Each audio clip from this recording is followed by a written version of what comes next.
So the USL has recently come out and said that they plan to implement promotion and relegation by 2028, and that is huge news. That is very exciting news because we've never seen that before. But now that the dust has settled, I feel like we have to talk about some of the risk factors with this new system being implemented because there quite potentially could be a few. And real quick, this video is not intended to be anything against promotion and relegation. It's quite the opposite. I'm very excited for it. I can't believe that it's happening in our lifetime. But like I said, I just feel like we really need to talk about these risk factors that come with a new system coming to the United States because we've never had this before. But before we do, if you're a fan of the USL, please give this video a like because it really helps with the algorithm so that we could get more USL exposure out there. But with that, why don't we get into it? And so there's 6 potential risks that could happen that I kind of want to break down, with the first one being financial instability. With promotion and relegation, you obviously have teams moving up and teams moving down. So the USL is creating a brand new Division 1 league, which a lot of people think is going to be called USL Premier because they're following England's footsteps: the Premier, USL Championship, and then USL League 1. So obviously USL Premier is going to be Division 1, and I think with that you're going to have a lot more TV viewership, a lot more eyeballs because it's Division 1, and a lot of people, that's what they go to. And I think the Championship is growing. We have seen that it is growing, and they also have recently announced TV deals, so they're getting more exposure as well. And USL League 1, unfortunately, it's Division 3. Not a lot of people tune in, but you still have very passionate fans who tune into the USL League 1 who root for their team. So there's nothing against that at all. But when you're a TV company, you're going to want eyeballs. USL League 1 and the USL Premier is not going to get the same viewership. It's not going to get the same TV rights. And so if you're being relegated, obviously your ticket sales are not going to go up. The money from the TV is not going to come in. And so that's a risk because smaller teams may hesitate to invest if the money isn't worth it, if promotion isn't worth it. There has to be a huge incentive on why to invest so that promotion can be worth it. Because also, if you get promoted, you want to get that financial stability as well because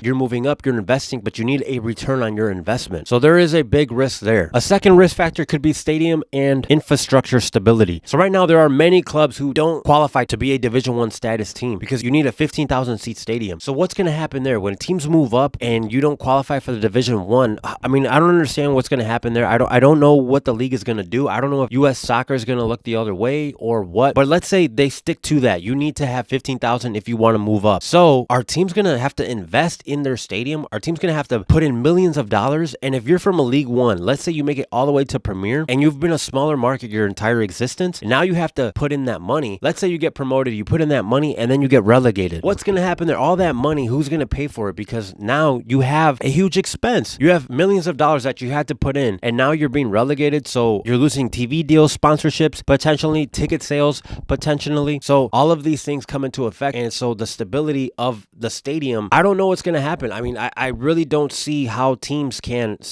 survive with that because we have seen, even if it's like an 8,000 seat stadium, that costs millions of dollars to do. It costs a whole bunch with outside of soccer with like city permits. All of that, a bunch of politics gets involved. You see what happened with Indiana. So all of these things come into effect, and so it's going to be a very difficult hurdle for some of these teams in the USL ecosystem. A third risk factor could be travel and geography challenges. And what I mean by that is the United States is huge. I mean, there have been pictures of the US compared to Europe. It's like pretty much all of Europe, the size of the United States. So obviously the travel costs a lot of money. Traveling in America is not cheap either. And so smaller clubs, when they have to travel, I'm sure it's expensive because I think about all of these things. Like, I mean, you have to pay the ticket. You have to pay all the players, all the coaching staff. You have to pay the trip there and the trip back. And if you're a smaller market, how do you pay for all this? How does that money come in? You still have to pay their salaries. You still have to pay operation costs of being at home, like turning on the lights. All of that stuff you have to pay for. So traveling in the United States is going to be expensive. And smaller clubs, I don't know if they can be able to afford all of that. The USL League 1 and the USL Championship, there is a difference in how many teams are in each league. And so obviously when you have more teams, you have to travel way more. And so it's going to potentially hurt teams there. And also maybe even smaller investors. They're not going to want to invest in a smaller market because they're going to say, hey, we have to pay for all of these things. And if no one's showing up to our league, or if no one's showing up to our games, we want to invest in bigger cities because potentially you have way more people to attract. And I'm not saying that's a guarantee, but obviously you just kind of look at the numbers that if you have a larger market, potentially you could have a larger stadium and more people showing up to your game. So the travel is going to be a huge thing as well. And a fourth risk could be a talent drain or hoarding because you have teams that are going to get promoted and they're going to say, hey, we want to keep these guys as long as possible. So when you get promoted, the value goes up. And so players are going to be, their market value is going to go up. Not all, but obviously some. And so teams that get promoted promoted, let's say you're from the lower league and you move all the way up, it's going to be hard to keep these guys on your roster because if their value goes up and you're barely getting by, how are you going to pay for them? A lot of times what happens is clubs get promoted. They see that the level isn't there, so then they get dropped right back down immediately. And so you also might have clubs that won't really want to invest in the youth academy because they say, hey, we need to stay up here and we need the top guys right now in order to continue to be in Division 1. You kind of neglect the youth academy, and you don't really put in the effort and the money to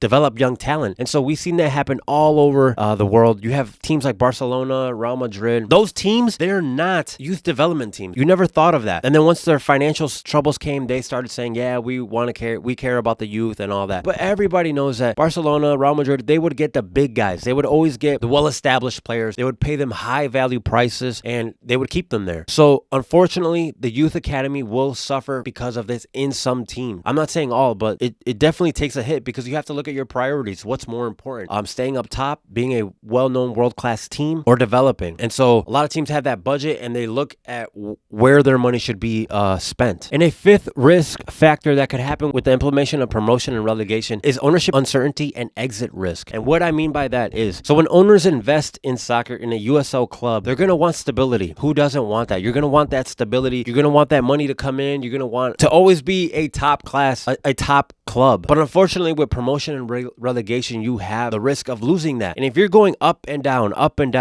you're going to have owners that are going to say, hey, this isn't what I thought it was going to be. There's a lot of money that is dropped or gained, but not stable enough to continue on. So you might have owners say, I'm done. This is way too much. I don't like this. And they're going to drop. They're going to exit. So either teams will fold or you'll have new ownerships. You'll have clubs being sold left and right. And unfortunately, if you have clubs that are continuing to fold, it's going to hurt the league. You're going to send a message out to the world saying that, okay, the USL is not ready. The USL promotion and relegation thing is not ready for the United States because teams keep folding. People are going to look at that and say, there's no money there. There's no money to continue on. So that could hurt the USL as well, with ownerships dropping and with owners not being able to see a stable investment. But that's what the risk that comes with promotion and relegation. A lot of times as fans, we see that and are gutted, right? Like, oh, teams get relegated, but we don't really see the behind the scenes of all of the money that could potentially be lost. If you're relegated, you lose. I mean, teams have been promoted. Teams have played in like the Premier League and then they get relegated and then all of the financial troubles come after that. So the instability of the income, it has to be a huge risk in this game, in promotion and relegation. So I hope that it doesn't happen where you have teams folding left and right. The USL, in my opinion, the USL is getting bigger. I mean, the numbers speak for themselves. People are tuning in, but unfortunately, there is that little bit of reputation of teams folding in the USL that I hope it decreases instead of increases with the new promotion and relegation coming to the USL. And a sixth factor could be fan disengagement. Now, hardcore fans, they love promotion and relegation. I mean, promotion and relegation has been a hot topic in the United States for a very long time, and I feel way more recently, right? You want people that wanted promotion and relegation to come. The question was always being asked, when is this going to happen? The USL would even tease it a lot, and now it's here. And it made huge waves all over the internet. Everyone was talking about this, and people are excited. But those are hardcore fans. What about the casual viewer? There are many casual viewers inside of soccer. There are many people that just go because, hey, it's a good time, or what is this? Let me go check it out. Or they go just because there is a superstar and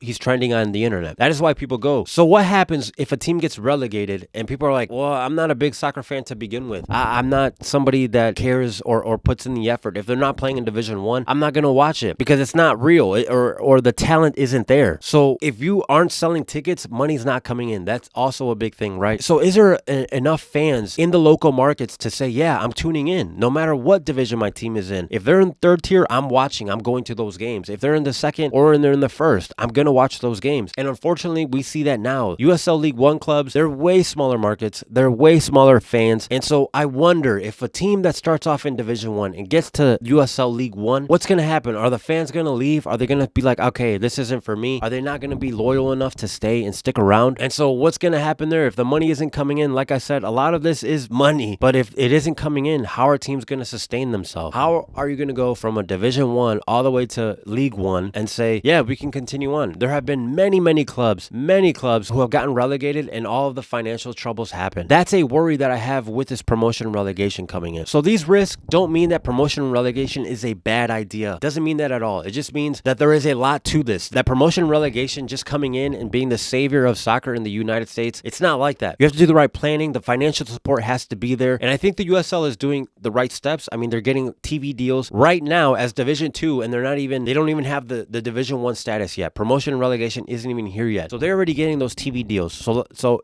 everything's going in the right direction. I feel like these risk factors, they could potentially hurt some teams, and I don't want that to happen. The USL is doing something historic. Like I said, in the United States, promotion and relegation is happening. It's not a complete open system, but it is happening here in the United States. It's a first step, and so I just want the USL to do it right, to get it right, and that this doesn't become like a laughing stock, and that the league doesn't cease to exist because it was a huge jump too soon. But I would love to hear what you guys think are the biggest challenges with the promotion and relegation coming to the United States, to the USL. I would love to see what you guys have to say. And with that, thank you so much for tuning in, and I will see you all on the next one.